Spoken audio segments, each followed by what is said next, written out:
حضرت موسیٰ علیہ السلام کے زمانے میں ایک شخص کے پاس اتنی غربت تھی کہ بدن کو چھپانے کے لیے بھی اس کے پاس کپڑے نہیں تھے، اور وہ اپنا بدن ریت سے ڈھانپے ہوئے تھا۔ حضرت موسیٰ علیہ السلام سے اس نے عرض کی کہ میں اس حال میں کب تک رہوں گا، لہٰذا آپ اللہ تعالیٰ سے میرا یہ فریاد کیجیے گا۔ جب حضرت موسیٰ علیہ السلام کوہ طور پر گئے اور اس شخص کا حال بیان کیا تو اللہ تبارک و تعالیٰ نے ارشاد فرمایا، جا کر اس بندے سے کہہ دو کہ وہ میرا شکر ادا کرے۔ جب حضرت موسیٰ علیہ السلام نے اللہ کا پیغام اسے سنایا کہ تو اللہ کا شکر ادا کر، اس شخص نے کہا کہ میرے پاس تو کچھ بھی نہیں ہے، آخر میں کس بات کا شکر ادا کروں؟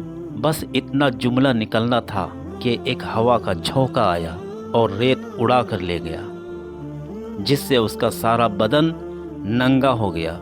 اس واقعے سے یہ سبق ملتا ہے کہ ہمیں ہر حال میں اللہ تعالیٰ کا شکر ادا کرنا چاہیے، لیکن آج ہمارا حال یہ ہے کہ اللہ کی نعمتوں کا شکر ادا کرنے کے بجائے ہم ہر وقت شکوہ گلہ کرتے ہیں، بلکہ ہمیں چاہیے کہ جو کچھ ہمارے پاس موجود ہیں اس سے ہمیں لطف اندوز ہونا چاہیے، اور جو کچھ ہمارے پاس نہیں ہے اس پر صبر کرنا چاہیے۔ اگر وہ شخص ریت کا ہی شکر ادا کرتا تو وہ برہنہ ہونے سے بھی محفوظ رہتا، اور مزید اللہ تعالیٰ اسے کپڑے کی نعمت سے بھی سرفراز فرماتا۔ یاد رکھیے، جس نعمت کی قدر نہیں کی جاتی وہ نعمت ہم سے چھین جایا کرتی ہے۔ اللہ ہمیں اپنا شکر گزار بندہ بنائے، آمین۔